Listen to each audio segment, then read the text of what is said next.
ವಿಜಯನಗರ ಜಿಲ್ಲೆಯ ಹರಪನಹಳ್ಳಿ ತಾಲೂಕಿನ ಅರಸೀಕೆರೆ ಗ್ರಾಮದ ಬೀರಲಿಂಗೇಶ್ವರ ದೇವಸ್ಥಾನದಲ್ಲಿ 537ನೇ ಕನಕದಾಸ ಜಯಂತಿಯನ್ನು ಕನಕದಾಸರ ಭಾವಚಿತ್ರಕ್ಕೆ ಪುಷ್ಪಹಾರ ಹಾಕಿ ಪೂಜೆ ಸಲ್ಲಿಸಿದರು.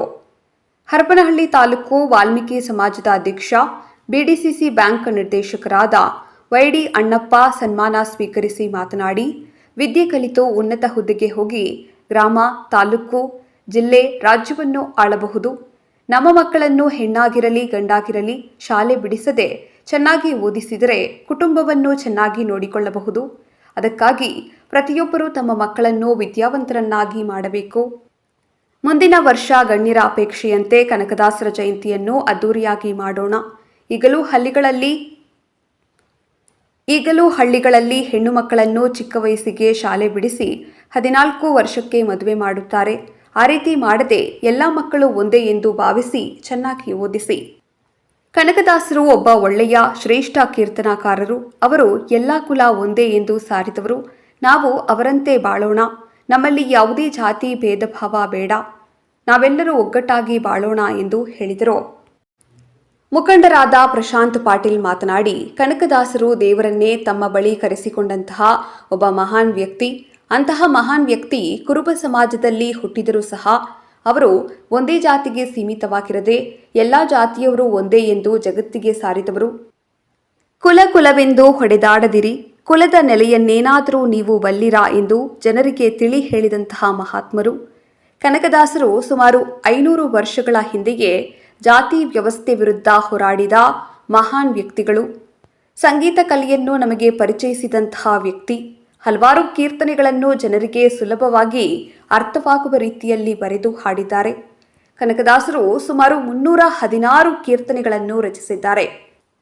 ಕನ್ನಡದಲ್ಲಿ ಅರ್ಥವಾಗುವ ರೀತಿಯಲ್ಲಿ ಸಾಹಿತ್ಯ ಸಂಗೀತವನ್ನು ನೀಡಿದ್ದಾರೆ ಎಂದು ಹೇಳಿದರು. ಸಮಾಜದ ಮುಖಂಡ ಎಸ್ ಆನಂದಪ್ಪ ಮಾತನಾಡಿ, ನಮ್ಮ ಸಮಾಜದವರು ಮಕ್ಕಳಿಗೆ ಶಿಕ್ಷಣ ಕೊಡಿಸುವಲ್ಲಿ ಹೆಚ್ಚು ಗಮನ ಹರಿಸುತ್ತಿಲ್ಲ. ದೇವಸ್ಥಾನಗಳು ಮನಶಾಂತಿಗೋಸ್ಕರ ಬೇಕು. ತಂದೆ ತಾಯಿಗಳೇ ದೇವರುಗಳು. ನಮ್ಮ ಮಕ್ಕಳನ್ನು ವಿದ್ಯಾವಂತರನ್ನಾಗಿ ಮಾಡಿದರೆ ಮಾತ್ರ ನಮ್ಮ ಸಮಾಜ ಮುಂದುವರಿಯಲು ಸಾಧ್ಯ. ಇನ್ನು ಮುಂದೆಯಾದರೂ ನಾವು ನಮ್ಮ ಮಕ್ಕಳಿಗೆ ಶಿಕ್ಷಣ ಕೊಡಿಸಿ ವಿದ್ಯಾವಂತರನ್ನಾಗಿ ಮಾಡೋಣ. ಕನಕದಾಸರು ಅನೇಕ ಕವನ, ಕಥೆಗಳು, ಸಂಗೀತ, ಕೀರ್ತನೆಗಳನ್ನು ನಮಗೆಲ್ಲರಿಗೂ ನೀಡಿದ್ದಾರೆ. ನಾವು ಸಹ ಅವರ ಕೀರ್ತನೆ, ಕವನ, ಕಥೆಗಳನ್ನು ನಮ್ಮ ಜೀವನದಲ್ಲಿ ಅಳವಡಿಸಿಕೊಳ್ಳೋಣ. ನಾವೆಲ್ಲರೂ ಒಂದೇ ಕುಲದವರೆಂದು ಬಾಳೋಣ ಎಂದು ಹೇಳಿದರು. ಈ ಸಂದರ್ಭದಲ್ಲಿ ಗ್ರಾಮ ಪಂಚಾಯಿತಿ ಅಧ್ಯಕ್ಷ ಎ ಇನಾಯತುಲ್ಲಾ, ಗ್ರಾಮ ಪಂಚಾಯಿತಿ ಸದಸ್ಯರಾದ ಅಡ್ಡಿ ಚನ್ನವೀರಪ್ಪ, ಅದಾಮ್ ಸಾಹೇಬ್, ವಿ ಮಲ್ಲೇಶ್, ಮುಖಂಡರಾದ Poojar Mariyappa, Swamy Lingappa, Madhu Parashuram, Halesh, Lakshman, J Basavaraj, Abdul Saheb, PDO Anjinappa, SDMC ಅಧ್ಯಕ್ಷ ರಂಗಪ್ಪ, ಸಮಾಜದ ಮುಖಂಡರು ಹಾಗೂ ಗ್ರಾಮಸ್ಥರು ಹಾಜರಿದ್ದರು. ವರದಿ Mahesh, Arsikere, KS news 24x7. ಯಾಕಂದ್ರೆ ಎಲ್ಲರೂ ಈಗ ಬೇಡ, ಒಂದು ಚಲೋ ಶಾಮಿನ ಇಲ್ಲಿಂದ ಅಲ್ಲಿ ತನಕ ಶಾಮಿನ ಹಾಕಿಸ್ಬೋದು, ಚೇರ್ ಗೀರ್ ಹಾಕಿಸಿ ಮತ್ತೆ ಪೂಜೆ ಮಾಡಿಸೋದು, ಮುಂದ್ಗಂದು ಊಟ ಮಾಡಂಗ ವಿದ್ಯೆ ನಮಗೆ ಬಹಳ ದೊಡ್ಡದು.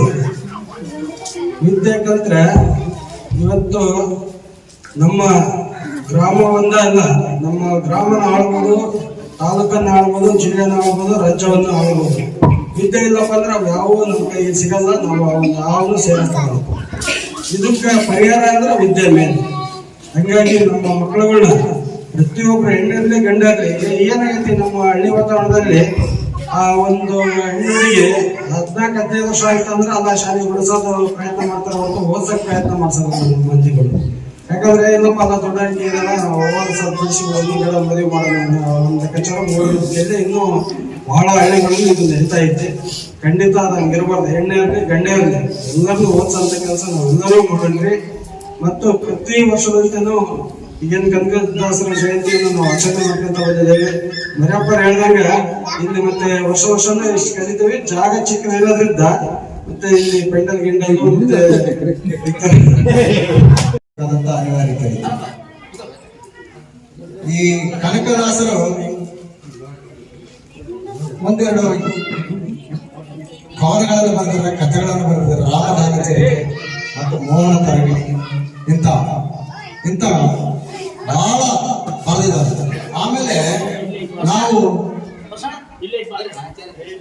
ಕನಕದಾಸರು ಯಾವತ್ತೂ ಈ ಸೊಕ್ಕು ಗರ್ವಕ್ಕೆ ಅಧಿಕಾರಕ್ಕೆ ಇದಕ್ಕೆ ಎಂದು ಜವಾಬ್ದಾರಿ ಮಾಡಿರ್ತಕ್ಕಂಥದ್ದಲ್ಲ. ಅವರು ಯಾವಾಗಲೂ ಅವರ ಲೆಕ್ಕಾಚಾರ ಬೇರೆ. ನಮ್ಮ ಬಸವಣ್ಣನವರು ಏನ್ ಬರೆದಿದ್ದಾರಲ್ಲ ಅದಕ್ಕಿಂತ ಭಿನ್ನವಾಗಿದ್ದ ಸರಿಯು ಅದೇ ದಾಟಿಯಲ್ಲಿ ಕನಕದಾಸರು ಬಹಳ ಓಡಾಡಿಕೆ ಅಂತ ಮಾಡಿದ್ದಾರೆ. ಕನಕದಾಸರು ಸುಮಾರು 500 ವರ್ಷಗಳ ಹಿಂದಿನ ಜಾತಿ ವ್ಯವಸ್ಥೆಯ ಬಗ್ಗೆ ವಿರೋಧ ಮಾಡಿದಂತ ಮಹಾನ್ ವ್ಯಕ್ತಿ. ಇವತ್ತು ಅವರು ಕುರುಬ ಕುಲದಲ್ಲಿ ಹುಟ್ಟಿರಬಹುದು, ಆದ್ರೆ ಜಾತಿಯ ವ್ಯವಸ್ಥೆಯನ್ನ ಬಹಳ